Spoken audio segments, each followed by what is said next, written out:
নবী ফজরের নামাজ পড়ে সাহাবীদেরকে নিয়ে যেভাবে বসতেন হুবহু এইভাবে হযরত ওমর বসেছে।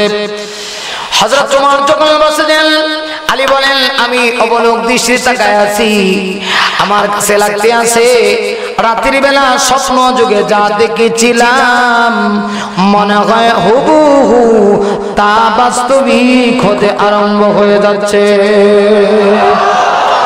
আমার হযরত আলী বলেন সাহাবায়ে কেরাম বসা, আমি আলীও বসা।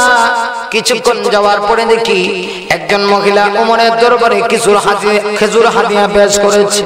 ওরে ওমর, আপনি তো মুসলিম জানের খলিফা, আপনার জন্য কিছু হাদিয়া। ওই যে বাগানটা দেখা যায়, পুরা বাগানের মালিক আমি, পয়লা গাছের কিছু খেজুর আপনার জন্য হাদিয়া পেশ করেছি। হযরত ওমর রাদিয়াল্লাহু আনহু যেমনি ভাবে রাসূলের সামনে হাদিয়া পেশ করা মাত্রই সাহাবীদের ভিতরে নবীজি বন্টন করে দিতেন। হযরত ওমর ঠিক হুবহু এইভাবে বন্টন করতে আরম্ভ করলেন। লক্ষ্য করে দেখুন, কিছুক্ষণ যাওয়ার পরে হযরত আলী তাকায় দেখি বন্টন করার দৃশ্যটা যেন রাত্রি বেলা যেভাবে স্বপ্ন দেখেছেন হুবহু সেই রকম। হযরত আলী রাদিয়াল্লাহু তাআলা বলেন আমি তাকায় দেখতেছি নবীজি রাত্রি বেলা স্বপ্ন যোগে যাকে দুইটা দেন, হযরত ওমরও তাকে দুইটা দেয়।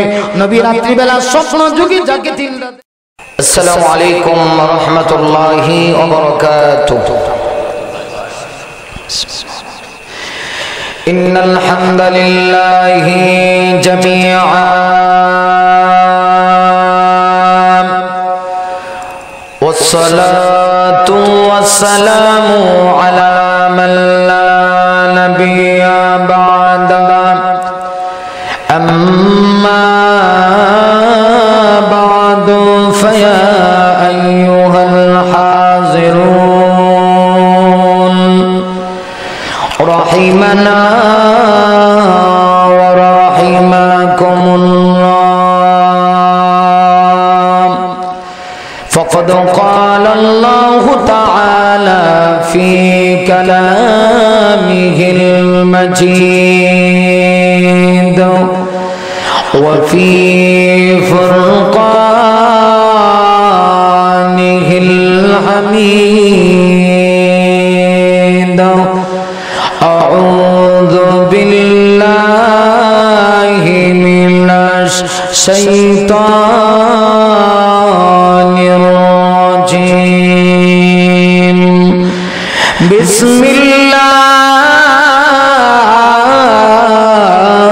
বিসমিল্লাহির রাহমানির রাহিম। الذي خلق الموت والحياة ليبلوكم أيكم أحسن عملا وهو العزيز الغفور. الذي خلق 7 سماوات طباقا ما ترى في خلق الرحمن من تفاوت فارجع البصر هل ترى من فطور ثم ارجع البصر كرتين ينقلب إليك البصر خاسئا وهو حسير. بارك الله لنا ولكم في القرآن العظيم ونفعنا وإياكم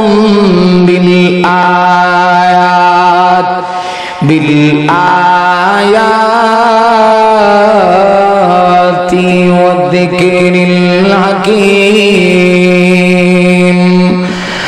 وعن سيد الجن والبشر صلى الله عليه وسلم عليكم بمجالسة العلماء أو كما قال النبي عليه الصلاة والسلام प्राण कुले मोहब्बते दो जहानेर बादशाह सरवाने कायनात सय्यदुल मुरसलीन खातमुन नबिय्यीन रहमतल लिल आलमीन नबियुना मुहम्मदुर रसूलुल्लाह सल्लल्लाहु अलैहि वसल्लमेर उपरे পৃথিবীর শ্রেষ্ঠ দরুদ যে দরুদ নামাজের মধ্যে স্থান পেয়েছে আমরা সবাই একসঙ্গে আওয়াজ করে ভক্তি ভরে সওয়াবের নিয়তে নবী পাকের উপরে আমরা দরুদ ইব্রাহিমি পড়ি আল্লাহুম্মা সাল্লি আলা মুহাম্মাদিন ওয়া আলা আলি মুহাম্মাদ সবাই জবান খুলে আওয়াজ করে কামা সাল্লাইতা আলা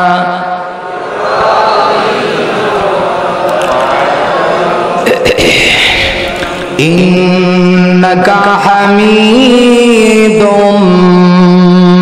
مجيد اللهم بارك على محمد وعلى آل محمد كما باركت على إبراهيم وعلى آل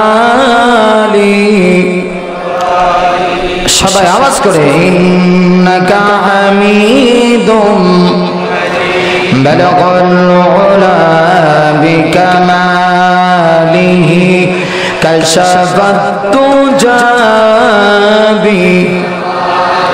হাসানাত জামিউ খিসালিহি সাল্লু আলাইহি বালাগাল উলা বিকামালিহি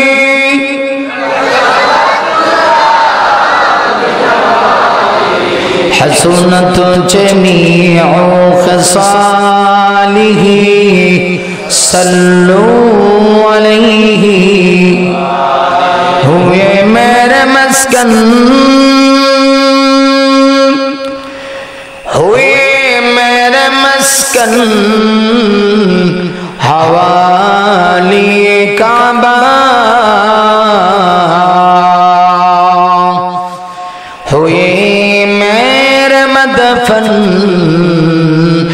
दियारे मदीना बलगल उला সবাই আওয়াজ করে কাশাফাত তুজাবি حسنت جميع خصاله لا يمكن الثناء لا يمكن الثناء كما كان حقه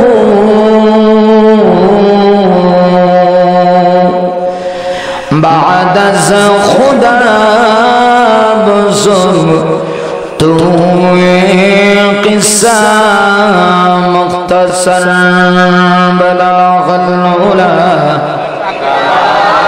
প্রত্যেকই সামনে আগাই জায়গা হচ্ছে না সামনে আগাই কাশাফাত দুজাবি حسنت جميع خصاله صلوا عليه لا إله إلا ما شاء الله आवाज বাড়ান لا إله إلا الله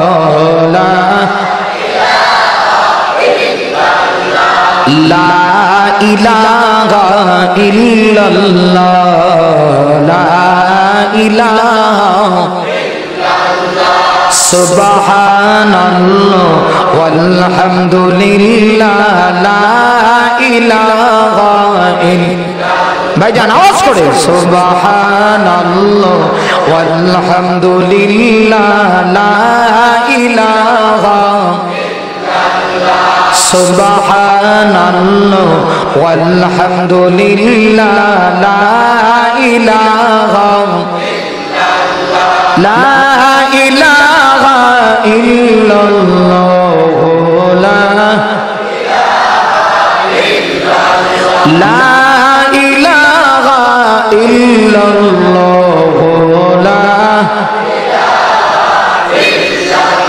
সুবহানাল্লাহ ওয়ালহামদুলিল্লাহ লা ইলাহা লা ইলাহা ইল্লাল্লাহ মুহাম্মাদুর রাসূলুল্লাহ। আলহামদুলিল্লাহ। উজ্জ্বল তরুণ সংঘ ও বৃহত্তর হাজরাই এলাকাবাসীর যৌথ উদ্যোগে আয়োজিত পবিত্র রমজান মাস রহমত বরকত মাগফিরাতের মাসে 7 দিন ব্যাপী ঐতিহাসিক সপ্তম বার্ষিক তাফসীরুল কোরআন মাহফিলের আজকের এই সমাপনী রজনীর সমাপনী অধিবেশনের জনাবে সদরে মুহতারাম হযরত বুজুর্গ উলামায়ে কারাম সমবেত সর্বপ্রাণী ইসলাম প্রিয় দ্বীনদরদী মুসলমান ভাইরা, মাইকের আওয়াজ যত দূর পর্যন্ত গিয়া বসতেছে, পর্দার অন্তরালের অবস্থানরত অত্যন্ত শ্রদ্ধেয়া সম্মানিতা মা ও বোনেরা, বিশেষ করে আগামী দিনের জাতির দিকপাল, জাতির কর্ণধার, জাতির রাহাবর, জাতির ভবিষ্যৎ, যুগে যুগে ইতিহাস পরিবর্তনকারী, বাতিলের বিরুদ্ধে সব সময় বলিষ্ঠ কণ্ঠস্বর আমার সমাবেশকে সম্মানিত যুবক বন্ধুগণ, বিশ্ব স্রষ্টার প্রতিপালক আহকামুল হাকিমিন মহান আল্লাহ পাক রব্বুল আলামিনের দরবারে অগণিত অসংখ্য কৃতজ্ঞতা আদায় করছি যে মহান রব্বুল আলামিন অত্যন্ত দয়া এবং মায়া করে ভালোবেসে উজ্জ্বল তরুণ সংঘ হাজরাই এলাকাবাসী কর্তৃক আয়োজিত 7 দিন ব্যাপী পবিত্র তাফসীরুল কোরআন মাহফিলের আজকের এই সমাপনী রজনীর সমাপনী অধিবেশনে এলাকার হাজারো মানুষের ভিতর থেকে যাচাই বাছাই করে আমাদের মতো কিছু নগণ্য ব্যক্তিকে আল্লাহ কবুল করে আজকের এই মুবারক মাহফিলে উপস্থিত হওয়ার তৌফিকটুকু দান করেছেন। এজন্য আসুন সেই মহান মুনিবের দরবারে হৃদয় অবনীত চিত্রে শ্রদ্ধাজনিত কণ্ঠে প্রাণ ভরে হৃদয়ের সত্যগুণ আবেগ আর ভালোবাসা উজাড় করে আকাশ বাতাস মুখরিত করে উচ্চ কণ্ঠে সবাই একবার কালেমাতুশ শুকর আদায় করি, জবান খুলে সবাই পড়ি আলহামদুলিল্লাহ। আমার মনে হয় আপনারা 7 দিন ব্যাপী মাহফিলের আলোচনা শুনতে শুনতে একটু ক্লান্ত হয়ে গেছেন। অবস্থা এরকম যে হুজুর একটু মোনাজাত দিয়া দেন তাহলে হক আদায় হয়ে যাবে। কি গো আপনারা, আপনাদের ভিতরে কি ক্লান্ততা চলে আসছে? আওয়াজ করে বলেন, ক্লান্ততা চলে আসছে? কোরআনের মাহফিলে আসতে কি আপনাদের কাছে কষ্ট লেগেছে? এই যে 7 দিন ব্যাপী মাহফিল আমাদের কাছ থেকে অতিবাহিত হয়ে গেল, আমার কাছে তো লাগলো মনে হয় যেন এই শুরু হইলো এই শেষ হয়ে গেছে। প্রতিদিন আমরা কোরআনের মাহফিলে আসতাম, কত সৌভাগ্য আমাদের ছিল। আল্লাহ ওয়ালাদের চেহারার দিকে তাকাতাম, কোরআন হাদিস থেকে সার গর্বপূর্ণ আলোচনা উলামায়ে কেরামের জবান থেকে শুনতাম। হতে পারে এই বছরই আপনার আমার জিন্দেগীর শেষ মাহফিল, আগামী বছর আমি বক্তাও থাকবো না। এমন হতে পারে আপনারা যারা সামিন আছেন, শ্রোতা যারা আছেন, এদের ভিতর থেকেও কেউ আগামী বছর থাকবে না, জীবনের শেষ মাহফিল হয়ে যেতে পারে। তাই যদি হয় মনে করতে হবে আজকের এই মাহফিলটা আপনার আমার জন্য বহুত বড় নিয়ামত। কথা ঠিক কিনা? আর একটু আওয়াজ করে বলেন ঠিক কিনা? তাই যদি হয় তাহলে আসুন মহব্বতে আবারও প্রাণ ভরে ভক্তি বলে শ্রদ্ধা বলে হৃদয়ের সবটুকুনা আবেগ আর ভালোবাসা উজাড় করে মহান মালিকের দরবারে আকাশ বাতাস মুখরিত করে উচ্চ কণ্ঠে বলিষ্ঠ আওয়াজের মাধ্যমে গর্জিয়াস কণ্ঠে আমরা একবার আবারও মহান রব্বুল আলামিনের কৃতজ্ঞতা আদায় করি। সকলে একসঙ্গে আকাশ বাতাস মুখরিত করে জবান খুলে পড়ি আলহামদুলিল্লাহ। আমার ভাইরা, জয় হোক। খুব লম্বা চড়া আজকে আলোচনা হবে না, আজকে সমাপনী দিন, আজকে হবে আখেরি মোনাজাত, ঠিক কি না? এর আগে আমি খোলাসা সার নির্যাস 6 দিন যা আলোচনা হয়েছে এর একেবারে আজকের আলোচনা শেষ প্রান্তে ইনশাআল্লাহ সংক্ষেপে কিছু রাবেতা সম্পর্ক স্থাপন করে আমি আমার আলোচনা আজকে ইতি টানবো ইনশাআল্লাহ।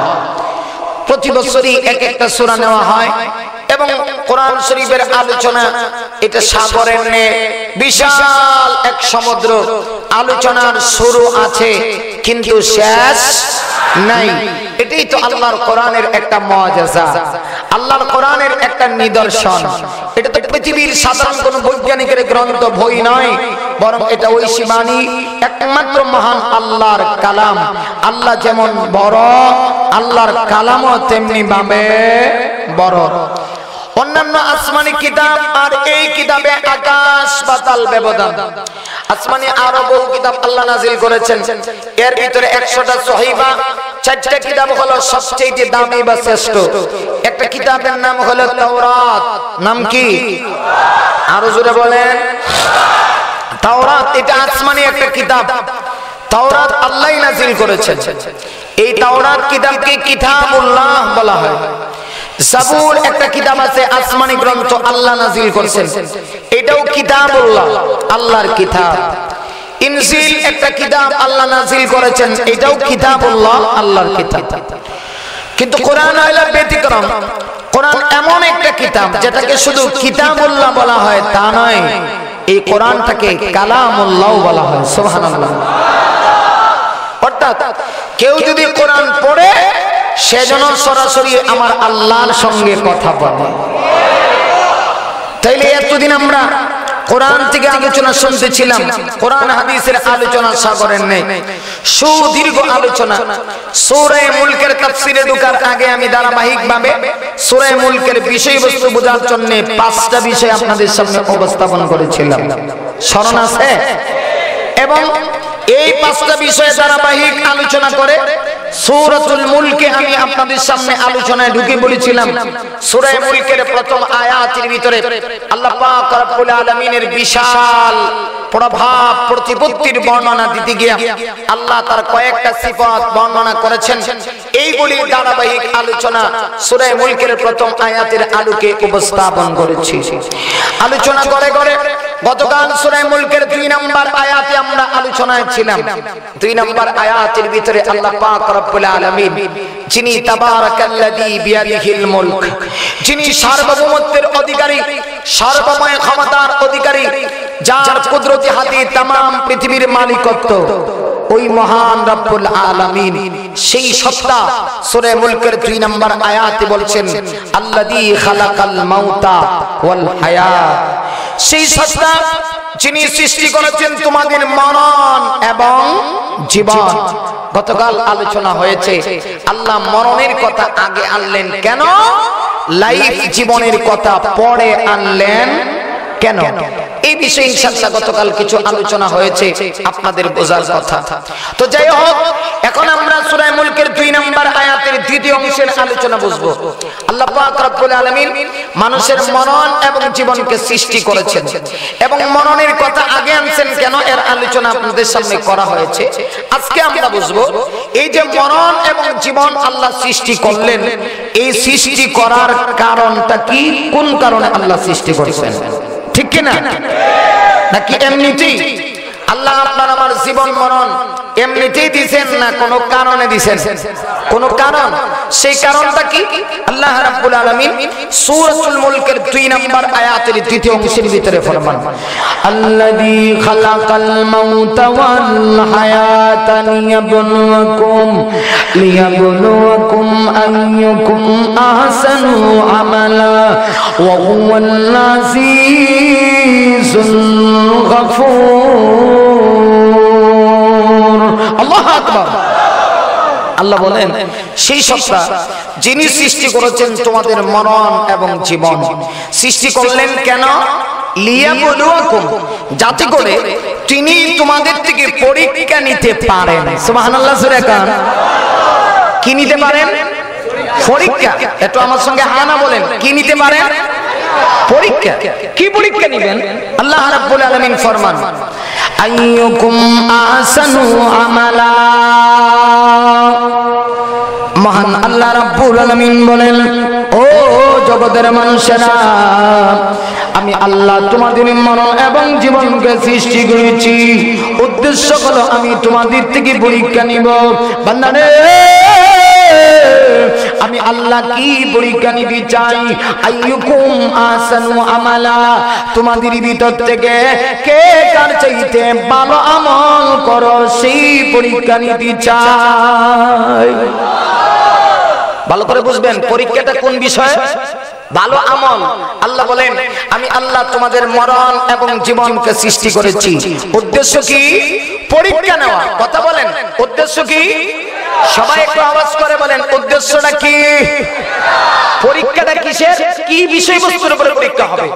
আমরা তো পরীক্ষা দেই দুনিয়াতে, এসএসসি পরীক্ষা দেই, ইন্টার পরীক্ষা দেই, বিভিন্ন পরীক্ষা আমাদের দুনিয়াতে হয়। আল্লাহ মানুষের মরণ এবং জীবনকে সৃষ্টি করেছেন। উদ্দেশ্য হলো তিনি মানুষের এবং মরণ এবং জীবনকে সৃষ্টি করে তাদের থেকে আল্লাহ পরীক্ষা নিতে চান। কি পরীক্ষা? আইয়ুকুম আহসানু আমালা। আল্লাহ বলেন আমি দেখতে চাই তোমাদের ভিতর থেকে কে কার চাইতে ভালো আমল করতে পারো। সুবহানাল্লাহ। কোন আমল? উত্তম আমল। আইয়ুকুম আহসানু আমালা। আল্লাহ বলেন তোমাদের মরণ এবং জীবন সৃষ্টি করেছি, পরীক্ষা নিতে চাই। কি পরীক্ষা? উত্তম আমল তোমাদের ভিতর থেকে কে কার চাইতে বেশি করো। এখন দেখেন আল্লাহ চাইলে আইয়ুকুম আহসানু আমালা না বলে আল্লাহ বলতে পারতেন আকসারু আমালা।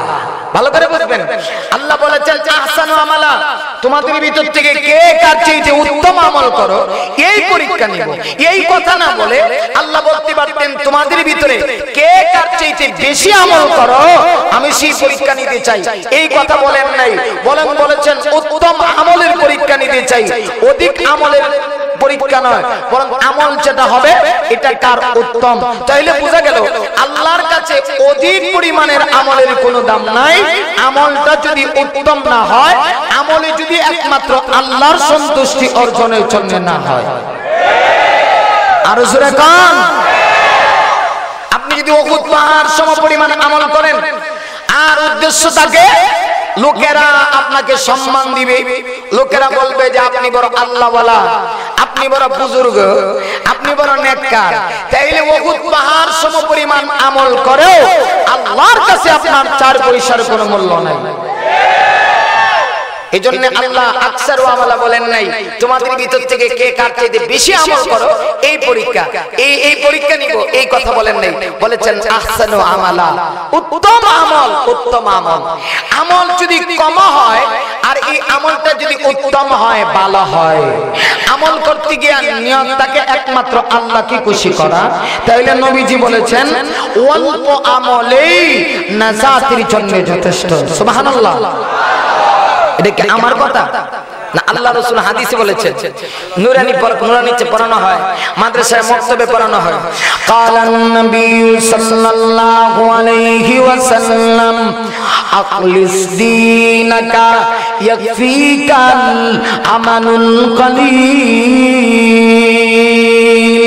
আল্লাহর হাবিব বলেন তোমার ঈমানকে খাঁটি করো, অল্প আমলে নাজাতের জন্য যথেষ্ট হবে।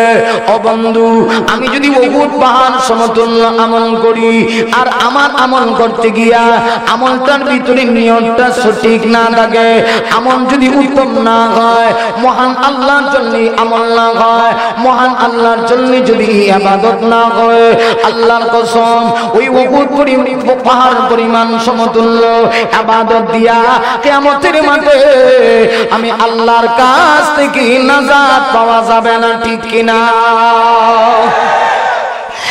আর যদি আমার আমল অল্প হয়, আমলটা যদি সহি হয়, আমলটা যদি উত্তম হয়, আমলটা যদি ভালো হয়, এমন হাজার দৃষ্টান্ত আছে অল্প আমলে জিন্দেগীর সব গুনাহ মহান আল্লাহ মাফ করে দিয়েছে।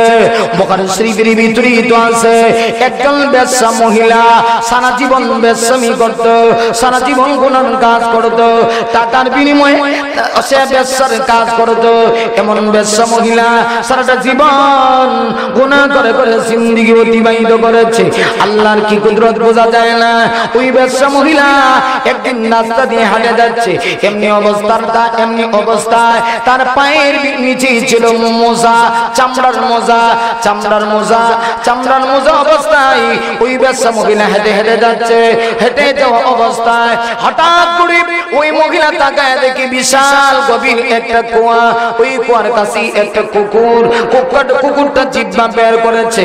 কুকুরটা পানি খাওয়ার জন্য হয়রান হয়ে গেছে, কুকুরের পানির পিপাসা লেগেছে। কুকুর তো কুয়া থেকে পানি উঠাইতে পারে না। এমনি অবস্থায় মহিলা চিন্তা করেছে, এই কুকুরটা যদি নিকৃষ্ট প্রাণী, কিন্তু আল্লাহর সৃষ্টি, এই কুকুরের প্রতি আমার একটু দয়া দেখাতে হবে। মহিলার পায়ের নিচে ছিল চামড়ার মোজাটা কইলা ওই মহিলা সঙ্গে সঙ্গে তার ওই উড়না দিয়া চামড়ার মোজাটা ফেসায়া এটা কুয়ার ভিতরে ফেলে দিয়া কুয়া থেকে পানি উঠাইয়া নিকৃষ্ট পানি কুকুরের মুখে সে পানি দিয়েছে। কুকুর পানি খায়া তৃষ্ণান্ত হয়েছে। ওই কাজটা আল্লাহর কাছে এত পছন্দনীয় হয়েছে, মহান আল্লাহ ওই বেশ্যা মহিলার জিন্দেগীর সব গুনাহ আল্লাহ এই আমলেই মাফ করে দিয়েছে। একটা কুকুরের মুখে সামান্য একটু পানি দিয়েছে। কুকুর পানির পিপাসায় তৃষ্ণার্ত অবস্থায় যখন হয়রানি করছিল, ওই মহিলা সারা জীবন বেশ্যাগিরি করছে, কিন্তু জীবনের শেষ মুহূর্তে এই যে সামান্য একটা কাজ করেছে, সামান্য একটা ইবাদত করেছে, সামান্য একটা আমল করেছে, আমলটা ছিল একমাত্র আল্লাহকে পাওয়ার উদ্দেশ্যে। ওই আমলটা আল্লাহর কাছে এত পছন্দনীয় হয়েছে, আকামুল হাকিমিন মহান আল্লাহ ওই বেশ্যা মহিলা এই আমলের কারণে, সামান্য একটা ভালো আমলের কারণে জিন্দেগীর সব গুনাহ আল্লাহ মাফ করে দিয়েছে। তাইলে বোঝা গেল আমলের মাধ্যমে নাজাত পাওয়া যাবে না। আমল বেশি হইলে নাজাত পাওয়ার কোনো গ্যারান্টি নাই। আমলটা সহি হতে হবে। কথা কয় না? আর জোরে বলেন। আমি খুব বেশি পরিমাণ আমল করলাম, আমি খুব বেশি নামাজ পড়ি, আমি খুব বেশি ইবাদত বندگی করি, কিন্তু দেখা যায় আমার উদ্দেশ্য ভালো না। উদ্দেশ্য কি? লোকেরা আমাকে পরেজগার বলবে। আমি জনসেবা করি, উদ্দেশ্য হলো লোকেরা আমাকে জনসেবক বলবে। আমি টাকা পয়সা দিই, উদ্দেশ্য হলো লোকেরা আমাকে দানবীর বলবে। আল্লাহর কসম, এই নিয়তে যদি কেউ কোনো আমল করে, ওই আমল আল্লাহর কাছে গ্রহণযোগ্য হতে আল্লাহ বেশি আমল চায় না, আল্লাহ উত্তম আমল চায়। আমল করার ভিতরে খালেস নিয়তে আমলটা করতে হবে, এতটুকু আল্লাহ চায়। আর না হয় আমলের দ্বারা কিন্তু কিয়ামতের মাঠে কেউ আল্লাহর কাছে নাজাত পাবে না, যতক্ষণ না আল্লাহ তাকে নাজাত না দিবে। কিয়ামতের মাঠে কেউ আমলের দ্বারা নাজাত পাবে না।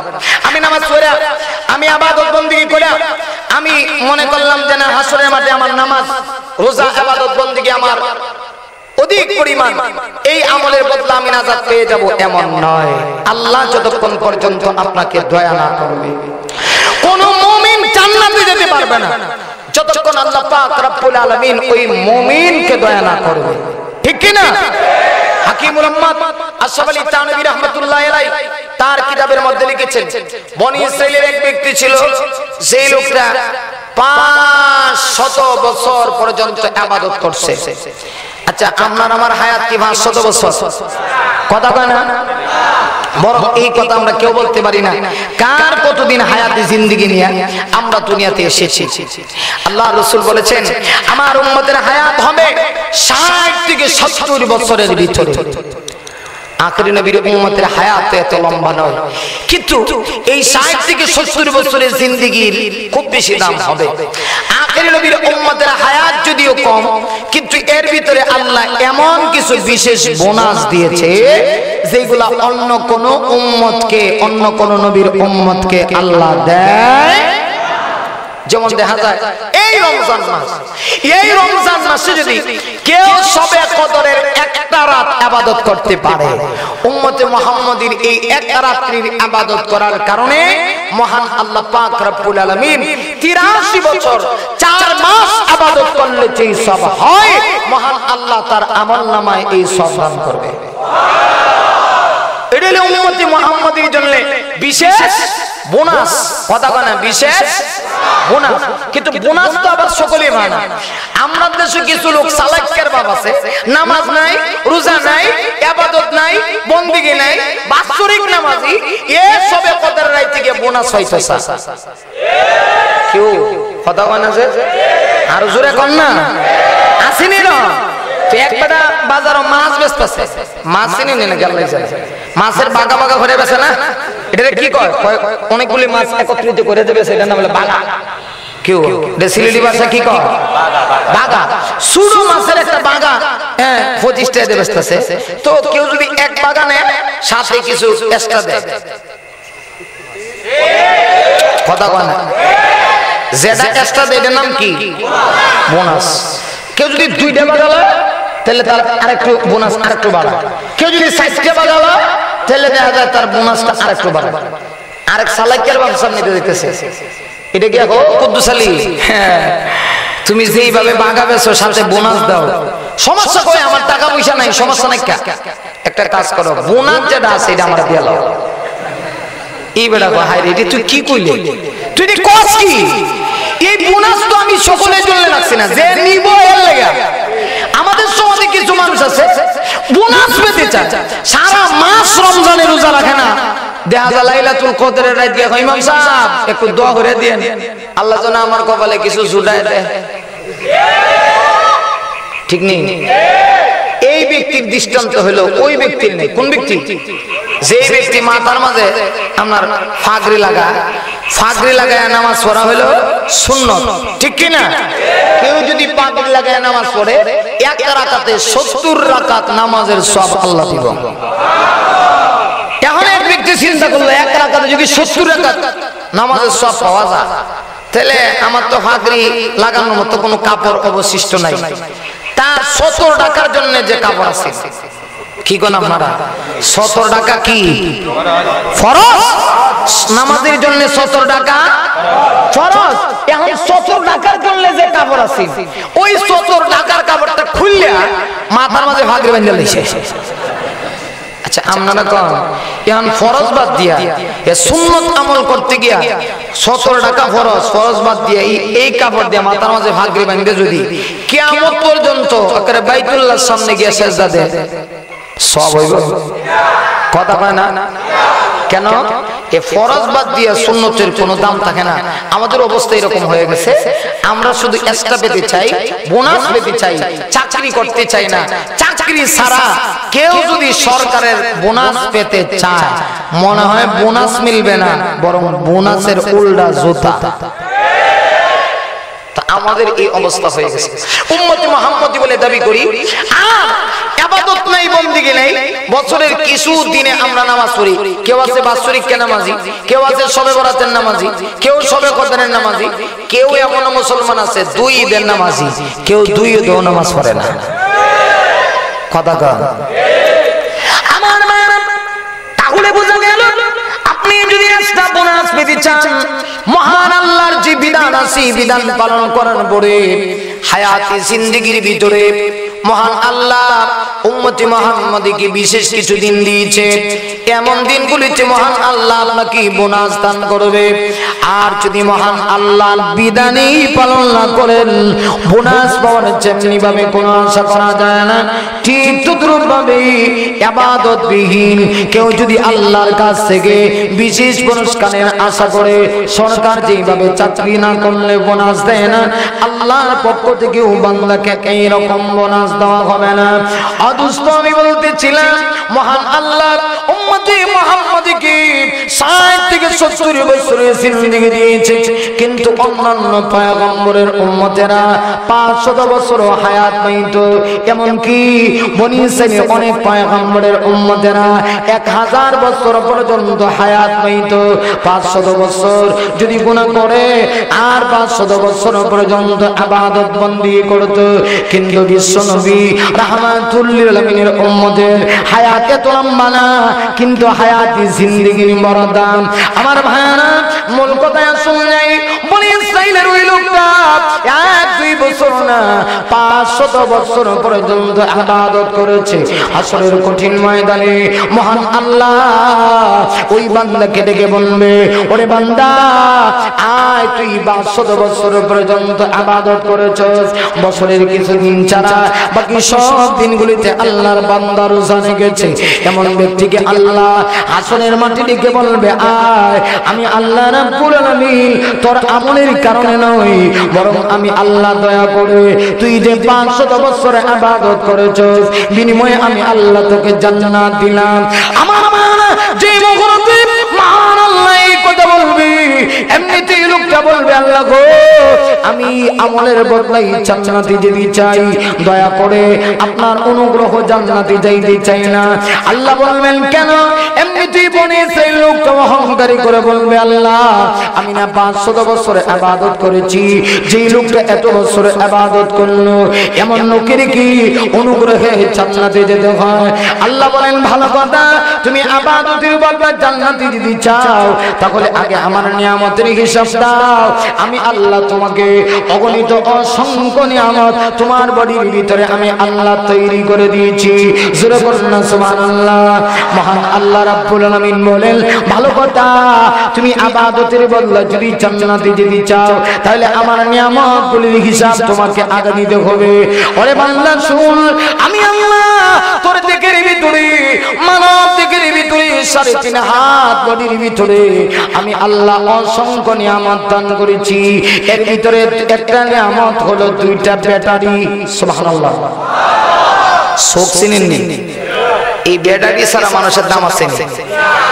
এই যে ব্যাটারি আল্লাহ দিছে, আল্লাহ প্রত্যেকটা মানুষের এমন স্থানে ব্যাটারি দিছে, যদি আল্লাহ এই স্থানে ব্যাটারি না দিয়া একটু মাথার ফিসিলতে দিত, কথা বল না, তাইলে লাগলো না মিস্টার বল্টু। কথা বল না, ঠিক কি না? ব্যাটারিটা যদি আল্লাহ চোখের স্থানে যেখানে আল্লাহ দিয়েছেন যথার্থ, একটু চিন্তা করে দেখেন এটা কত বড় নিয়ামত। এই স্থানে যদি আল্লাহ ব্যাটারি না দিয়া মানুষের 2টা চক্ষু দিত, কপালে মাথার পিছন দিক দেয়, তাহলে অবস্থা লাগতো মিস্টার বল্টু, ঠিক কি না? আবার দেখেন আপনার চেহারার যেখানেই যা দেওয়া, আল্লাহ কত অনুগ্রহ করে, কত দয়া করে, আল্লাহ সেই জায়গায় তা ফিট করে দিয়েছে। একজন মানুষের প্রত্যেকটা জিনিসের দিকে যদি মানুষ একটু দৃষ্টিপাত করে, তাহলে আল্লাহর অগণিত অসংখ্য নিয়ামত দেখার পরে অবশ্যই তার বিবেক নাড়া দিবে, এই সব কিছু আল্লাহর দেওয়া নিয়ামত, ঠিক কি না? আল্লাহ পাক রব্বুল আলামিন হাসরের কঠিন ময়দানে বলবে, ও বান্দা, আমি আল্লাহ তোকে অনুগ্রহ করে জান্নাত দিলাম। লোকটা বলবে, আল্লাহ 500 বছর ইবাদত করছি, অনুগ্রহে কেলেকে জান্নাত চাইতাম, তাইলে আমার আমলের বদলে জান্নাতে যাইতে চাই। আল্লাহ কয়, সব নিয়ামতগুলোর ভিতর থেকে সবকো নামক নিয়ামত 2টা ব্যাটারি যে দিয়েছিলাম, শুধু ওই ব্যাটারিগুলি এক পাল্লায় রাখ, আর তোর 500 বছরের ইবাদত এক পাল্লায় রাখ। কিতাবের ভিতরে আছে, আল্লাহর বান্দা যখন শুধুমাত্র চক্ষু নামক নিয়ামতটা এক পাল্লায় রাখবে, 500 বছরের নিয়ামতের ইবাদতের পাল্লা, ইবাদত যখন এক পাল্লায় রেখে দিবে অপর পাল্লায়, তখন দেখা যাবে শুধুমাত্র এই চক্ষু নামক নিয়ামতটাই 500 বছরের ইবাদতের চাইতেও আরো বেশি ভারী হয়ে যাবে। এখন সঙ্গে সঙ্গে লোকটা আল্লাহর কুদরতি ভাইয়ের সাথে বলে দেবে, পরে কবে, আল্লাহ, আমি তো কঠিন ভুল করে নিয়েছি। কি করছ? আল্লাহ, আমি তো ভুল করে নিয়েছি, আমি তো মনে করছি আমার ইবাদত কম না, 500 করেছি এমন লোকের আবার অনুগ্রহের মাধ্যমে জান্নাতে যাওয়ার কি প্রয়োজন? শুধু দুইটা ব্যাটারি চক্ষু নামক নিয়ামতের পাল্লাই তো 500 বছরের ইবাদতের চাইতে বাড়ি হয়ে গেছে। আল্লাহ আপনি আমাকে একটু মাফ করে দেন। আল্লাহ আমি বুঝতে পেরেছি আমার অপরাধ হয়ে গেছে। তাইলে এখান থেকে একটা শিক্ষা নেন, আপনি আমি যদি ইবাদত বেশি পরিমাণ করি, এই ইবাদত বেশি পরিমাণ করার কারণে হাসরের মাঠে ইবাদত আমাদেরকে নাজাত দিবে না, বরং ইবাদত যদি কম হয়, ওই ইবাদতটা যদি আল্লাহর জন্য হয়, আমলটা যদি উত্তম হয়, সহিহ হয়, এই উত্তম আমলের কারণে সহিহ হওয়ার কারণে কিয়ামতের মাঠে আপনার আমার নাজাত পাওয়ার ব্যবস্থা হবে। তাছাড়া অধিক পরিমাণে ইবাদত দিয়া আল্লাহর কাছ থেকে আপনি আমি কেউ নাজাত পাবো না। কথা ঠিক কিনা? জান্নাত যদি আল্লাহ না দেয়, ইবাদত বندگی করে জান্নাত পাওয়া যাবে না? কথা কয় না? এইজন্য আমরা ইবাদত বندگی যতটুকুন করব, উদ্দেশ্য থাকবে একমাত্র আল্লাহকে পাওয়া। কথা কন না? আমি নামাজ পড়ব, শুধুমাত্র ফরজ এবং সুন্নতে মুআক্কাদাগুলিও যদি আদায় করি, নফলটা আমার যদি সাধ্য না হয়, যদি এই পরিমাণ আমলটা যত আল্লাহর বিধান যেই পরিমাণ আছে ওই পরিমাণ বিধান মানি, শরীয়তের বিধান অনুযায়ী চলি, আমল একটু কম হইতেছে, কিন্তু যদি এর ভিতরে আমল করতে গিয়া আমার আমলটা ভালো হয়, সহিহ আমল হয়, হাসরের মাঠে নাজাত পাওয়ার আশা আছে। এইজন্য আমি আমল বেশি করা এটা বুজুর্গি না, বরং আমল কম হইলেও উদ্দেশ্য থাকবে যে একমাত্র আল্লাহকে পাওয়া, তাহলে ওই আমলেই কিয়ামতের মাঠে আল্লাহ রাব্বুল আলামিনের কাছে কবুল হবে। এইজন্য আমাদের একজন বুজুর্গ গাউসুল আজম মহিউদ্দিন আব্দুল কাদের জিলানী রাহমাতুল্লাহি আলাইহি, তিনি প্রায় সময় আল্লাহর কাছে দোয়া করতেন। সুবহানাল্লাহ জোরে বলুন। আব্দুল কাদের জিলানী রাহমাতুল্লাহ আলাইহি কি দোয়া করতেন? জান্নাত और जहन्नम से या रब किया करो, जन्नत और जहन्नम से या रब किया करो, आरज़ू है कि मैं तुझे देखा करो। अल्लाहु আকবার। আমার আব্দুল কাদের জিলানী রাহমাতুল্লাহ আলাইহি তিনি যখন মহান আল্লাহর কাছে ফরিয়াদ করতেন, আল্লাহ ওয়ালা কেমনি ভাবে মহান আল্লাহর কাছে ফরিয়াদ করে, লক্ষ্য করে দেখুন আব্দুল কাদের জিলানী এত বেশি ইবাদত করতেন, এরপরও নামাজ পড়ে দোয়া কানা বাড়ি দিয়ে মহান আল্লাহর কাছে বলতেন, আল্লাহ গো আমি জান্নাত জাহান্নাম দিয়ে কি করব? ইবাদতের বদলা তুমি আমাকে জান্নাত দাও, এই কথা আমি বলি না। ইবাদতের বদলা তুমি আমাকে জাহান্নাম দাও, এই কথাও আমি বলি না। তিনি বলেন আমার আরজু হইল, আমার আকাঙ্ক্ষা হইল, আমার কামনা হইল, আমার বাসনা হইল, আমার চাওয়া পাওয়া হইল, আমার ইচ্ছা হইল, ইবাদতের বদলা তুমি আমার হয়ে যাও। আল্লাহ আমার ইবাদত কবুল করা তুমি যদি আমার হয়ে যাও, আর তুমি আমার হওয়ার পরে তুমি যদি আমাকে জান্নাতে দাও, আমার কোনো আফসোস নাই, আর যদি জাহান্নামেও দিয়ে দাও আমার কোনো দুঃখ নাই। আমি শুধু তোমাকে পাওয়ার জন্য ইবাদত করি, অতএব আমি জান্নাত জাহান্নাম দিয়ে কি করব? আমি শুধু তোমার দিদার পেতে চাই। আমি জান্নাত জাহান্নাম দিয়ে কি করব? আমি শুধু তোমাকে পেতে চাই। আচ্ছা আপনারা কি করেন? কেউ যদি আল্লাহরে ফায়ালা তাহলে আর কোনো সমস্যা আসেনি? হ্যাঁ, আমাদের বাংলাদেশের যে কোনো ব্যক্তির সম্পর্ক দেশের প্রেসিডেন্টের লাগে হয়ে থাকা বেটার মর্যাদা আলাদা। কথা কয় না? প্রধানমন্ত্রীর লাগে যে ব্যক্তির সম্পর্ক আছে, এই লোক যদিও প্রধানমন্ত্রী না, কিন্তু এলাকায় সম্মানগত ভাবে প্রধানমন্ত্রীর চাইতে কোন দিক দিয়া কম না। প্রধানমন্ত্রীর সচিব যে হবে এর মর্যাদা কিন্তু কম না। কেউ যদি অর্থমন্ত্রীর লাগে সম্পর্ক হয়ে যায়, কি করেন আপনারা? তাহলে বোঝা গেল টাকার লাগে এর সম্পর্ক হয়ে গেছে। আর কোন সমস্যা আছে? তার আর কিছু লাগে না। তাহলে সম্পর্ক যদি কাহারো আল্লাহর সঙ্গে হয়ে যায়, মাল্লাহুল মাওলা ফালাহুল কুল, যার জন্য আল্লাহ হয়ে গেছে পৃথিবীতে আর তার কোনো সমস্যা। তবে আমরাই কথা বলতে পারি, কারণ আমাদের যে আমল, আমাদের যে ইবাদত, আমাদের যে আমল, এইগুলোই বেলায় যদি আমরা আবার দোয়া করি, আল্লাহ আমি যতটুকু আমল করি বিনিময়ে আমার তুমি জাহান্নামে দিলেও সমস্যা নাই, আল্লাহ তখন এটা হয়তোবা আমাদের সঙ্গে আল্লাহর এরকম মুআমালা হবে না। তার কারণ আমাদের আমল আর আব্দুল কাদের জিলানী রাহমাতুল্লাহি আলাইহির আমলে আকাশ পাতাল ব্যবধান। দৃষ্টান্ত স্বরূপ মনে করেন এক ব্যক্তি তার ছেলে বিদেশ থাকে, বিদেশ বুঝেননি, থাকেনি প্রবাসে, 6 মাসের লেগে লন্ডন থেকে আইছে, অথবা 4 মাসের লেগে প্রবাসে ছিল, লন্ডন থেকে বাংলাদেশে আইছে। এর বাপ খুব চালাক, ছেলে প্রাপ্ত বয়স্ক, বিয়ার বয়স হয়ে গেছে, মনে মনে ভাবছে ছেলে 4 মাসের জন্যই আসবে।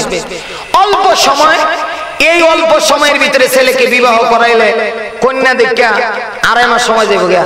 কারণ আমরা দেশে ছেলেরা এখন কন্যা দেখতে দেখতে দেখতে দেখতে কপালের বিয়া নসিব হয় না, আসেনি? আরে আমাদের যে হিস্টরি অনেক জায়গা দেখবেন, এক জায়গায় আপনার কন্যার পক্ষ থেকে একটা প্রস্তাব আইছে যে এই বেটা বিয়া হতে চায়, আর যদি কেউ দুশ্মন থেকে দেখে তাহলে বেটা যদি বালা গাঞ্জা খাইছে, কেউ এরকম ঘটনা আছে না? হ্যাঁ বেটা ভালো মানুষ, এত খারাপ না, কিন্তু আয়া জিগাইছে কন্যার পক্ষ থেকে যে কেউ আপনার এলাকার আব্দুল করিম মিয়া কেমন, কার এটার কথা কয়া লাভ আছে, এটা সারা জীবন গাঞ্জা খা। এ হলো আমরা অবস্থা। তো বেচারা চিন্তা করলো সময় এলো মাত্র 4 মাস, 2.5 মাস যদি হলে কন্যা দিকে যায়। আর আমরা দেশে তো এখন ছেলে সিলেটি ভাষা যেটা দামান, কত কন্যা লাগে কি হয়, দামান দে, খালি কন্যা দেয় তা না, ইল্লা মাশাআল্লাহ দামানদের 14 সিরিও দেয়। অথচ শরীয়ত কি বলছে? শরীয়ত বলছে যে বিয়া করব সে দেখবো। আর আমাদের দেশে অনেক ফ্যাশন হয়ে গেছে, বেটা বিয়া করবো বেটার ফ্রেন্ডে তেমন লাগে, কথা কয় না? আরে আমি দেয়া দেখি কি, দেয়া দেখি তো আগে হয়ে যাগা, মোবাইল শেষ, কথা কয় না? শেষ। এই কারণেই তো আমাদের সমাজের এই অশান্তি, মোবাইলে আগে দেওয়া হয়ে যাগা। আগে দেখতাম ছোট্টবেলা আমরা শুনতাম যে বিয়া শাদী হইলে মেয়েরা ঘর থেকে বয়ে 1 মাস পর্যন্ত ঘর থেকে বের হইতো না, স্বামীর সামনে খারাপ হইব বয়ে তরতর করে কাঁদতো। এখন দেওয়া যায় নিজে আগে চয়েস করে, কথা কয় না? বেশি কিচ্ছু কইলে তার মা বাবারে কয় যদি উল্টা পাল্টা করেন তাহলে ফাঁসি লাগাই দিমু। মা বাবা চিন্তা করে আল্লাহ এই কুন্ডারে জন্ম দিলাম, এখন তো পড়ছি কঠিন মুসিবত, এখন কি করব? পরে অবশেষে বাধ্য হইয়া তার মা বাবা এটা মানতে বাধ্য হয়। কিন্তু এইরকম সম্পর্কে যে বিবাহ হয়, শতকরা 99% বিবাহের ভিতরে আজকে দেখা যায় গোলমাল, অশান্তি, গোটা বাংলাদেশী অবস্থা। এই জন্য যুবক ভাইরা, আমি আপনাদের কাছে বিনীত অনুরোধ করব, মা বাবা আত্মীয় স্বজন যেই মেয়েকে তোমার জন্য ঠিক করবে তোমার জিন্দেগির জন্য, যদি একটু কালা হয় মাইনা লয়, জিন্দেগি ভালো হইব। কারণ সবকিছু গ্যালারি দিয়া হয় না, চেহারা দিয়া সবকিছু হয় না। অনেক সময় চেহারা দেখে পাগল হয়ে গেছি, আয়া কয় মাগো এর লাগে যদি আমার সংসার না হয় তাহলে গলা 5 লাগাই দিমু, ঠিক নেই? মায় করবো কি, হায় হায় কোন মুসিবতে ভরে ছেলেরে বিয়া করাইছে। কিন্তু যেটারে বিয়া করাইছে এটা তো গ্যালারি वाला, এটা শুধু খালি হ্যাঁ বিয়া হওয়ার আগেই দেখা যায় মাশাআল্লাহ বিয়ার যত কাজ আছে হ্যাঁ সব উল্টা পাল্টা হয়ে গেছে, কথা কন না? পরে এই সাংসারিক জিন্দেগির ভিতরে শান্তি আসে না, বরং অশান্তি আসে। তখন কয় মুরব্বিরা যেটা করছে এটা খুব ভালোই করেছিল রে, কিন্তু তখন আর আফসোস করে কোনো কাজে আসে না। এই জন্য অ্যাক্সিডেন্ট হওয়ার আগে আমার চিন্তা করতে হবে। আল্লাহ রাসূল এই জন্য বলেছেন, ও যুবক ভাইরা, একটা হাদিস নবীজি বলেছেন তুনকাহুল মারমাতু লিআরবাইন, তোমরা যদি কেউ বিয়া করতে চাও তাহলে 4টা জিনিস তোমরা ফলো করবা। 1 নাম্বার হলো লিমালিহা, মাল আছে কিনা এটা দেখো। তবে মালকে গ্যারান্টি প্রাধান্য দিবা এই কথা রাসূল বলেন নাই। এরপর রাসূল বলেছেন ওলি হাসাবিহা, বংশটাও দেখো। নারীর বংশ ভালো হইলে এই নারীর গর্ভ থেকে আব্দুল কাদের মতো জিলানীর মতো সন্তান হওয়ার আশা আছে। ওলি জামালিহা, রাসূল এটাও বলেছেন তুমি সৌন্দর্যটাও দেখো। কারণ তোমার বউ যদি তুমি দেখার সময় দেখা যায় এর মালও আছে, এর বংশ বালা, চেহারাও বালা, এমন বউ যদি বিয়ে করো সমস্যা নাই।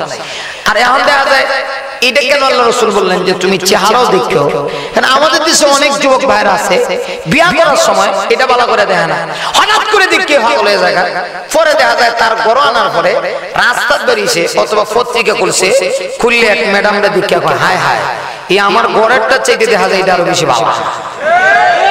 কথা কোন ঠিক কি না? রাসূল বলেছেন দেখো, যদি এটাও দেখো এটা তো ভালো, একটা কন্যা দেখছো এর চেহারা ভালো, বংশ আবার টাকা পয়সা আছে, কিন্তু টাকা পয়সা কেন লেগে দেখবেন টেলিভিশনের উপর লেগে। কথা কনা টেলিভিশনের উপর লেগে। আমরা দেশে অনেক পোলাবেন আছে বিয়া করতেছে না, মা বাবা জোরে ধরে বিয়া করে না, টেলিভিশন দিব না, সাথে মোটরসাইকেল দিব না, পরে দেখা যায় মোটরসাইকেলের লোকে বিয়া করে, মোটরসাইকেলেই ভরে আর করে তা না, ঠিক কিনা? এই হলো আমাদের অবস্থা। আল্লাহ রাসূল বলেন ৪ নাম্বার ওলি দীনহা, তোমরা দ্বীনকে প্রাধান্য দিবা। সব কিছু আছে কিন্তু ধার্মিকতা নাই, এই মেয়ে গ্রহণ করো না, সমস্যা আছে। মেয়ে ডিজিটাল হইলে তোমারে বড় রাখতে ওই মোবাইল আর ৩ জনের লগে সম্পর্ক করবে। এইজন্য রাসূল বলেছেন ৪টা জিনিস দেখবা, ফাজফার বিজাতি দ্বীন, তবে দ্বীনকে প্রাধান্য দিবা, ধার্মিকতাকে প্রাধান্য দিবা। একটা মায়া খুব সুন্দরী না কিন্তু শ্যামলা, দিনদারিত্ব আছে, বংশবালা, হেরাও অবস্থানও বালা, তাহলে এই মায়ের বিয়া হইলে লাও, জিন্দেগি ভালো হইব। আর শুধু যদি গ্যালারি দিকে বিয়া হরা, অশান্তি হওয়ার সম্ভাবনাই বেশি। আর যদি করে নেই তাইলে তো আপনার পর্দায় রাখতে হবে। আমাদের দেশে অনেক গ্যালারিওয়ালা বিয়া হচ্ছে, বেড়া লয়া গেলে রাস্তায় দাঁড়ে, এখন দোষ কিন্তু আপনারও আছে। আচ্ছা, আপনারা দেশে যে মানুষ দোকানে যায়, দোকানে গিয়ে যদি তেঁতুল দেখে, চাটনি দেখে, আচার দেখে, তার জিহ্বা যদি বালা থাকে, কি কর তেঁতুল দেখার পরে তার জিহ্বা আকর্ষণ আয়নি, ফানি আয় না, কেন লেগে? তার জিহ্বা বালা, এই জিহ্বা ভালো দিকেই তেঁতুল দেখলে আকর্ষণ আসে।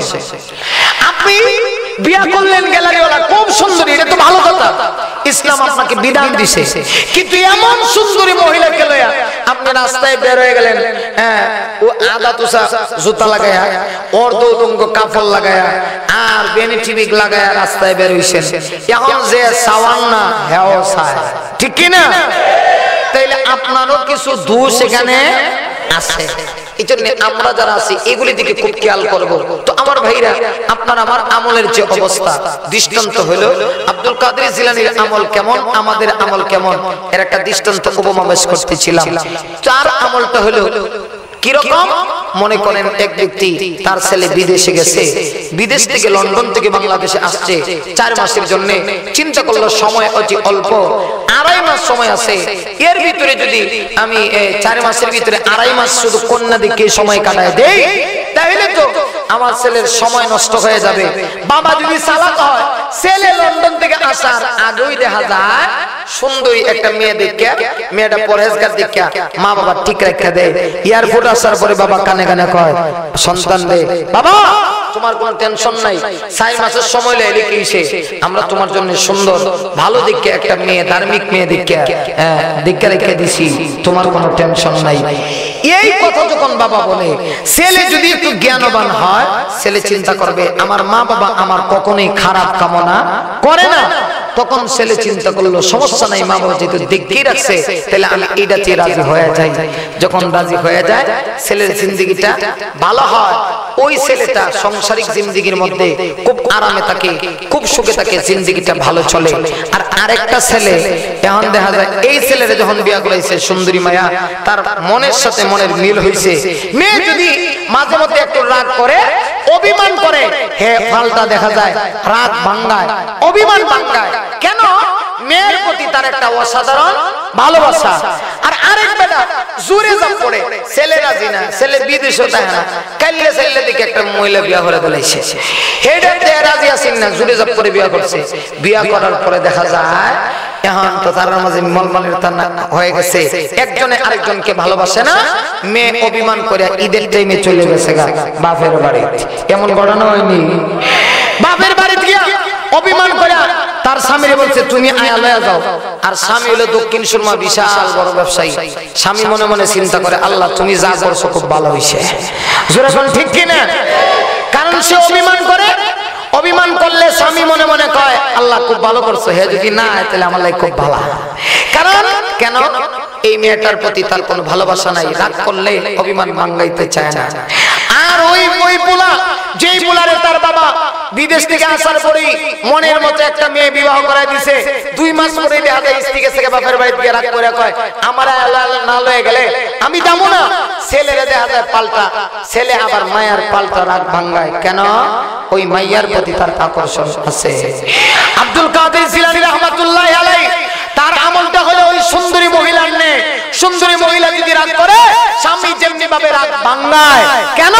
স্বামীর তার প্রতি ভালোবাসা আছে, ঠিক কি না? তার আমলটা এরকম। আব্দুল কাদের জিলানী রাহমাতুল্লাহি আলাইহি তিনি যদি রাগ করে তাহলে আল্লাহ রাগ ভাঙাবে। ওই আমলটা হলো সুন্দরী মহিলার নে। আর আপনার আমার আমল হলো ওই কালো টিকটিকা মহিলার নে। আপনি আমি যদি রাগ করি, কালো মহিলা রাগ করার কারণে স্বামী তার যেমনি ভাবে রাগ ভাঙাতে চায় না, আল্লাহ তো রাগ ভাঙাবে না। কারণ আপনার আমার আমলটা হলো ওই কালো মহিলার মতো। কারণ আমাদের আমল দুর্বল।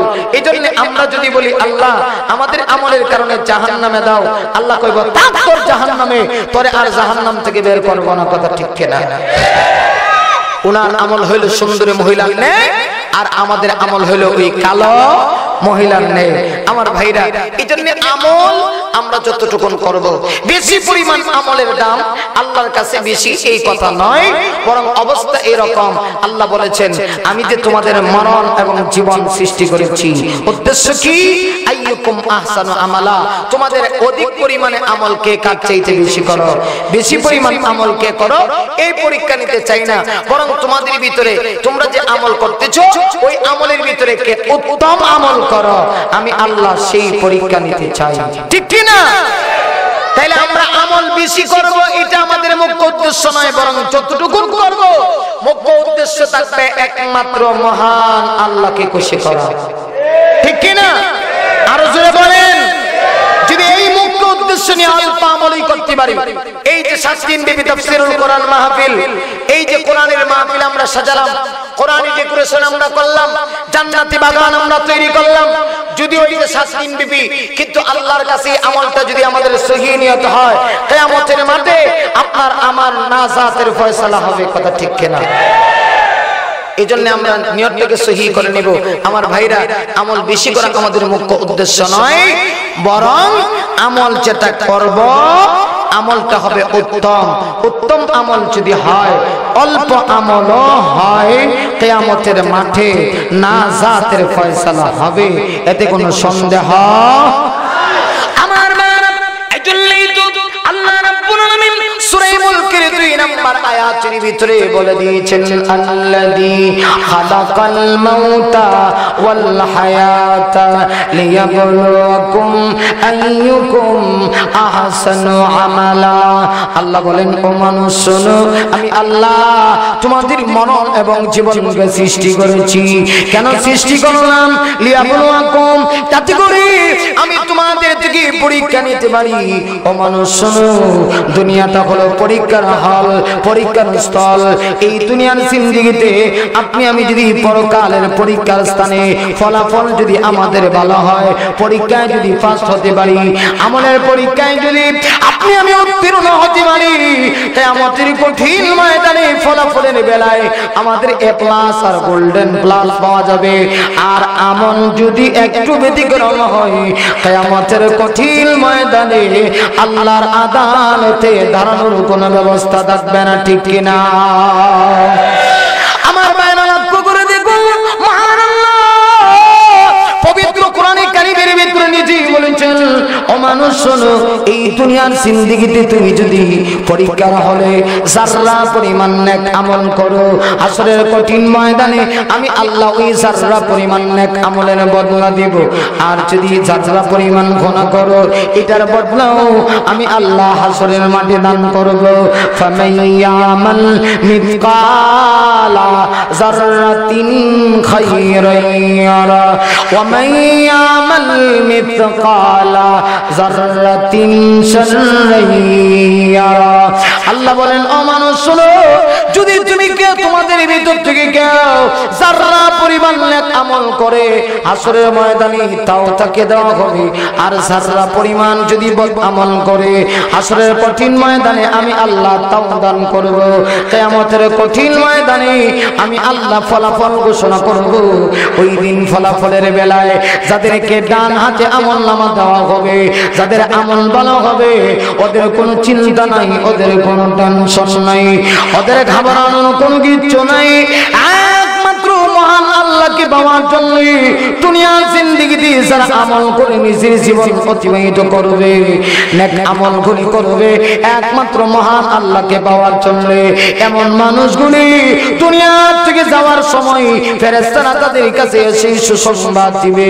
এটা আমার কথা না, মহান আল্লাহ পবিত্র কোরআনে নিজেই বলেন, ইন্নাল্লাযীনা ক্বালু রাব্বুনাল্লাহ সুম্মা ইসতাকামু তাতানাজ্জালু আলাইহিমুল মালায়েকা। আল্লাহ বলেন দুনিয়ার জিন্দেগিতে যারা আমাকে রব বলে স্বীকার করবে, রব বলে শুধু স্বীকার করলে হবে না, সুম্মা ইসতাকামু, অতঃপর যারা তার উপরে ইস্তেকামত থাকবে। ইস্তেকামত মানে কি? ইস্তেকামত শব্দের ব্যাখ্যায় হাকিমুল উম্মাত আশরাফ আলী তানভী রাহমাতুল্লাহ আলাইহি ব্যাখ্যা করেছে, জীবনের সর্বক্ষেত্রে যারা ঈমান আনার পরে আল্লাহর দেওয়া বিধান অনুযায়ী জিন্দেগি চালাবে। জোরে বলুন সুবহানাল্লাহ। আমি আপনাদের কাছে জানতে চাই এই জমিন কার? আরো আস্তে করে আরো জোরে আওয়াজ করে বলেন না কার? জমিন আল্লাহর, বিধানও চলবে কার? এতটুকু যদি আমরা ওয়াজ গ্রহণ করতে পারি, নেক আমল মানে কি? আল্লাহর দেওয়া বিধান অনুযায়ী একজন মানুষ তার জীবন চালাবে এবং আল্লাহর পক্ষ থেকে যত নিষেধ আছে সমস্ত নিষেধ বস্তুগুলো থেকে নিজেকে বর্জন রাখবে। এটাই হলো নেক আমল। আমার ভাইরা, আমরা যদি দুনিয়ার জীবনে এই কথা স্বীকার করি আমাদের রব আল্লাহ, আর এই কথা সমাজে বাস্তবায়ন করি, সমাজে কোনো অশান্তি হবে? কিন্তু আমাদের অবস্থা কি? আমরা স্বীকারোক্তি দিচ্ছি আল্লাহ আমার রব, কিন্তু সমাজের প্রত্যেকটা কাজে আমরা শয়তানের অনুসরণ করতেছি, ঠিক কি না? যে কারণে আজ আমাদের সমাজের অবস্থা, আমরা আল্লাহকে রব বলে স্বীকার করি কিন্তু প্রত্যেক ক্ষেত্রে রবের বিধান আমরা পালন করি না। আমাদের ভিতরে আজ আল্লাহর ভয় নাই, আমরা ইস্তেকামত থাকি না। আমরা আল্লাহকে রব বলে স্বীকার করলাম, তত অনুযায়ী ইস্তেকামত থাকতে পারছি না, যে কারণে আজকে সমাজের ভিতরে এত অশান্তি। আল্লাহর কসম করে বলি, ইতিহাস প্রমাণ করে অতীতে যারা আল্লাহর বিধান গ্রহণ করেছে, আল্লাহকে রব বলে গ্রহণ করে, সেই অনুযায়ী যারা জিন্দেগি অতিবাহিত করেছে, পৃথিবীর সকল বেঈমান জাতি আল্লাহ ওয়ালাদের সামনে মাথা নত করেছে। আজ আমরা মুখে আল্লাহকে রব বলে স্বীকার করি, শয়তানের গোলামি করি, যে কারণে আজ মুসলমানের দেশে গুটি কয়েকটা নাস্তিক মুরতাদ আর মুসলমানদেরকে ধ্বংস করার ষড়যন্ত্র করছে। আর না হয় এরকম ষড়যন্ত্র করে আগানোর কোনো সুযোগ নেই। ইতিহাস তালাশ করে দেখুন, সাহাবায়ে কেরামের যুগ থেকে নিয়ে আজ পর্যন্ত যতদিন পর্যন্ত মানুষ একমাত্র ঈমানকে ঠিক রেখেছে এবং নেক আমল করেছে, এই নেক আমলের উদ্দেশ্য ছিল একমাত্র মহান আল্লাহকে খুশি করা, ততদিন পর্যন্ত এই জমিনের খেলাফতি ক্ষমতা আল্লাহ ঈমানদারদের হাতে দিয়েছে। ঈমানদারদের হাতে ছিল ততদিন পর্যন্ত ক্ষমতা। আপনারা বলবেন প্রমাণ কি?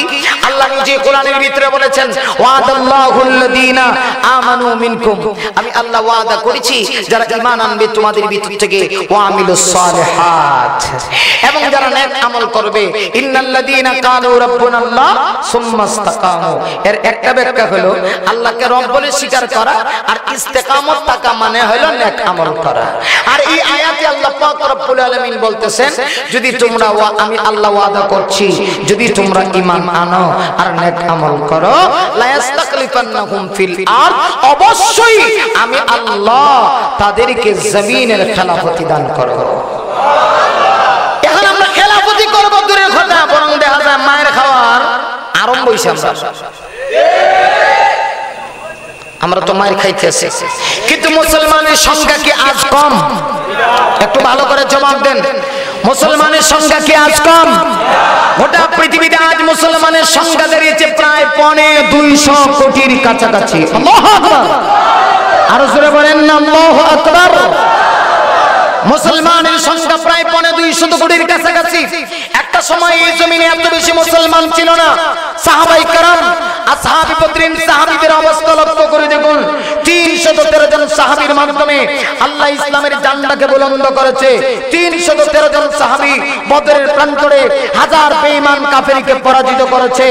আজ গোটা পৃথিবীতে মুসলমানের সংখ্যা প্রায় 250 কোটির কাছাকাছি। গোটা পৃথিবীতে আজ দেখা যায় গোটা পৃথিবীর 40 ভাগ ভূখণ্ড মুসলমানের অধীনে। এরপরেও আজকে দেখা যায় কাশ্মীরে মুসলমান মায়ের খায়, বার্মায় মুসলমান মায়ের খায়, রোহিঙ্গাতে মুসলমান মায়ের খায়, ইরাক আর আফগানিস্তানে মুসলমান মায়ের খেয়েছে, বাংলাদেশেও মুসলমানের একের পর এক নির্যাতিত হচ্ছে। ঠিক সেই মুহূর্তে আমি আজকের 7 দিন ব্যাপী তাফসীরুল কোরআন মাহফিলের সমাপনী দিবসে আমি আপনাদের কাছ থেকে দীর্ঘক্ষণ ভাষায় জানতে চাই, ও মুসলমান, এখন আমাদের ঈমান নিয়ে ওই সমস্ত বাতিল শক্তির মোকাবেলা করতে হবে, আর না হয় আমাদেরও মায়ের খাওয়া নিশ্চিত। অতীতে মুসলমানেরা মায়ের খেয়েছে, আমরা খাবো। আর যদি ঈমানের উপরে ঠিক থেকে নেক আমল যদি করতে পারি, ঈমানের উপরে জিন্দেগি চালাতে পারি, ঈমানের উপরে ইস্তেকামত থাকে, সামনের দিকে আগাতে পারি, আল্লাহর কসম পৃথিবীর যত বাতিল শক্তি মুসলমানের সামনে আসুক না কেন মাথা নত করতেই হবে। এছাড়া বিকল্প কোনো পথ থাকবে না, থাকবে না, থাকবে না। কথা ঠিক কিনা সূরা ওয়াজ করো আমার ভাইরা। আজ মুসলমানের মায়ের খাওয়ার একমাত্র কারণ ঈমানি দুর্বলতা, আমলের সমস্যা, ঠিক কিনা? আপনার আমল বাড়ান, আপনার আমল বাড়ান, সম্মান বাড়বে। ঈমান আর নেক আমলের দাম তো আল্লাহর কাছে অনেক বেশি। আমার ভাইরা লক্ষ্য করে দেখুন, সাহাবীদের জিন্দেগি দেখি খলিফাতুল মুসলিমিন হযরত ওমর ইসলাম ধর্ম গ্রহণের পূর্বে অবস্থা কেমন ছিল। কিছুদিনের বিনিময়ে, কিছুদিনের ব্যবধানে তিনি যখন কালমা পড়ে মুসলমান হয়ে কোরআন অনুযায়ী নিজের জিন্দেগি চালাইছেন, একমাত্র মহান আল্লাহর জন্য নেক আমল করেছেন, হযরত ওমরের মর্যাদা এত বেড়েছে, তিনি যদি মক্কায় থাকা অবস্থায় কেউ কোথায় কোন স্বপ্ন দেখতো, হযরত ওমর যে যা স্বপ্ন দেখতো অটোমেটিক্যালি হযরত ওমরের খবর হয়ে যাইত। ঈমান আর নেক আমলে মর্যাদা কতটুকু বানাইছি। মদিনাতে কেউ যদি কোনো স্বপ্ন দেখে, স্বপ্ন দেখে একজন আর খবর হয় হযরত ওমরের, মান কত বাড়লো, মর্যাদা কত বেড়েছে। হযরত ওমরের জামানায় হযরত আলী রাদিয়াল্লাহু তাআলা একবার স্বপ্ন দেখতেছেন, শেরে খোদা আলী দেখতেছে আল্লাহর হাবিব বিশ্ব নবী রাহমাতুল লিল আলামিনের কাছে এক মহিলা কিছু খেজুর নিয়ে আসছে।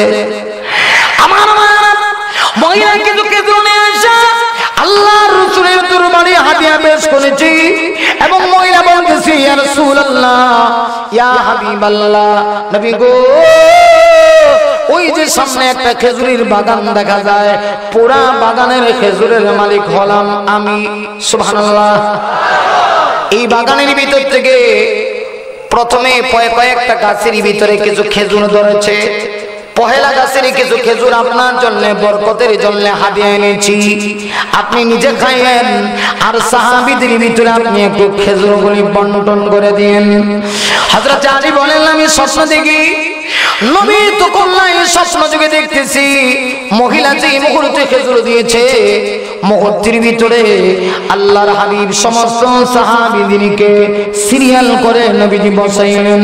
বসায়া আল্লাহ নবীজি এবার সাহাবীদের ভিতরে খেজুরগুলি হাদিয়া হিসাবে বন্টন করতে শুরু করে দিলেন। নবী নিজে একা খাইতেন না, নবীর কাছে হাদিয়া আসলে নবী সাহাবীদের ভিতরেও বন্টন করে দিতেন। হযরত আলী বলেন, আল্লাহর হাবিব যে মুহূর্তে খেজুর বন্টন করেন, আমি স্বপ্নের দিকে স্বপ্নে যুগে অবস্থায় তাকায় দেখতেছি সাহাবীদের ভিতর থেকে কাউকে বিশ্বনবীজি দুইটা কাউকে তিনটা এইভাবে করে খেজুর সিরিয়াল করে বন্টন করেন। সকলের শেষে পালা আমি আলী রাদিয়াল্লাহু আনহু। আলী রাদিয়াল্লাহু আনহু বলেন, আল্লাহর হাবিব বিশ্বনবীজি যখন আমার কাছে আসলেন আমি অবলক দৃষ্টিতে তাকায় আছি, নবীজি আমার জন্য একটা খেজুর হাদিয়া পেশ করেছেন। জোরে বলুন সুবহানাল্লাহ। হযরত আলী তো আশ্চর্য। আলী বলে, ইয়া রাসূলুল্লাহ, ইয়া হাবিবাল্লাহ, নবী গো বুঝতে পারলাম না, কাউকে দুইটা কাউকে তিনটা কাউকে চারটা, সকলের শেষে পালা আমার জন্য কেন একটা খেজুর? ওগো নবী আমি কি দোষ করলাম? নবী আমার দেখে বলেন, আলী তুমি সবর করো, সবরকারীর সঙ্গে মহান আল্লাহ রয়েছে। হযরত আলী সঙ্গে সঙ্গে সবর করলেন। আমরা হলে কইতাম, হুজুর আমি কেমনি ভাবে সবর করি? সকলের বাড়ি বেশি, আমার বাড়ি কম। কথা কয় না? হযরত আলী বলেন, তখন তো আর নবী নাই, আমি স্বপ্ন যুগে দেখতে আছি মসজিদে নববীতে মদিনায় ফজরের আজান হয়ে গেছে। সুবহানাল্লাহ। জোরে বলুন। হযরত আলী বলেন, মসজিদে নববীতে মদিনায় ফজরের আজান হয়ে গেছে। সকল সাহাবায়ে কেরাম, নবী নাই, আবু বকরের যুগ নাই, হযরত ওমরের ইমামতিতে সকলেই ওমরের পিছনে দাঁড়ায় দাঁড়ায় নামাজ পড়তেছে। নামাজ শেষ হয়ে গেল। নবীজি এরকম ভাবে দুনিয়াতে বেঁচে থাকা অবস্থায় সাহাবায়ে কেরামদেরকে নিয়ে বসতেন। হযরত ওমর ঠিক সেই রকম অনুসরণ করে সাহাবীদেরকে নিয়ে ফজরের নামাজ পড়ে বসেছেন। আরো আস্তে কোন, আরো জোরে চিল্লায় কোন না সুবহানাল্লাহ। নবী ফজরের নামাজ পড়ে সাহাবীদেরকে নিয়ে যেভাবে বসতেন হুবহু এইভাবে হযরত ওমর বসেছে। হযরত ওমর যখন বসেছেন, আলী বলেন, আমি অবলোক দৃষ্টিতে তাকায় আছি, আমার কাছে লাগতে আছে রাতের বেলা স্বপ্ন যুগে যা দেখেছিলাম মনে হয় হুবহু তা বাস্তবিক হতে আরম্ভ হয়ে যাচ্ছে।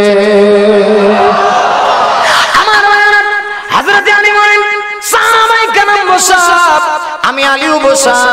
কিছুক্ষণ যাওয়ার পরে দেখি একজন মহিলা ওমরের দরবারে খেজুর হাদিয়া পেশ করেছে। ওরে ওমর, আপনি তো মুসলিম জানের খলিফা, আপনার জন্য কিছু হাদিয়া। ওই যে বাগানটা দেখা যায়, পুরা বাগানের মালিক আমি, পয়লা গাছের কিছু খেজুর আপনার জন্য হাদিয়া পেশ করেছি।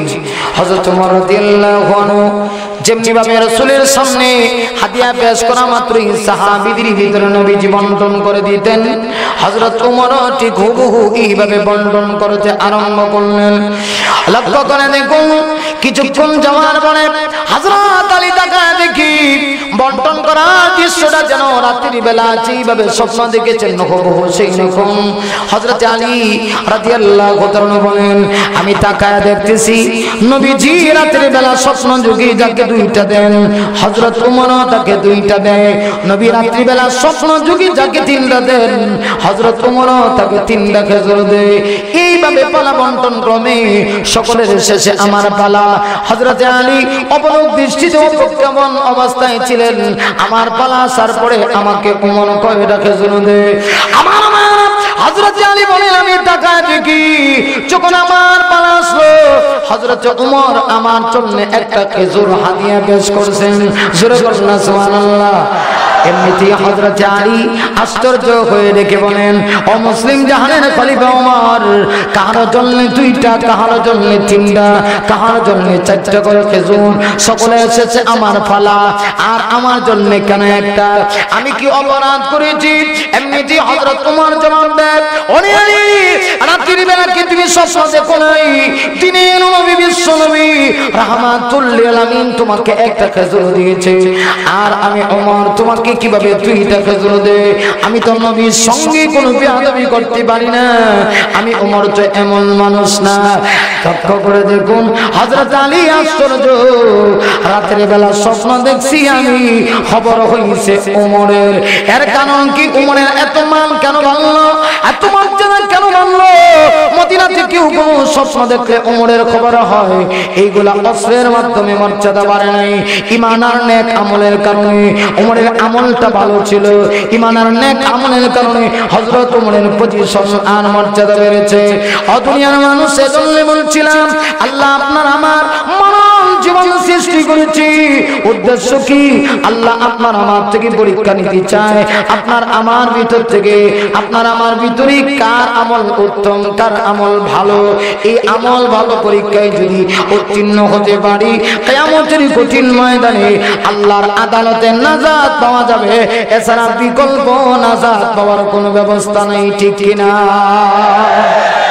এজন্যই আল্লাহ পাক বলেন, ও মানুষ, আল্লাযী খালাকাল মাউত ওয়াল হায়াতা লিয়াবলুয়াকুম আইয়ুকুম আহসানু আমালা। আমি আল্লাহ তোমাদের মরণ এবং জীবনকে সৃষ্টি করেছি, পরীক্ষা নিব। কি পরীক্ষা? তোমাদের ভিতরে কে কার চাইতে উত্তম আমল করো। সুবহানাল্লাহ। এখন আমরা উত্তম আমল কার চাইতে কার বেশি হয় এই প্রতিযোগিতা করব। রাজি আছেন?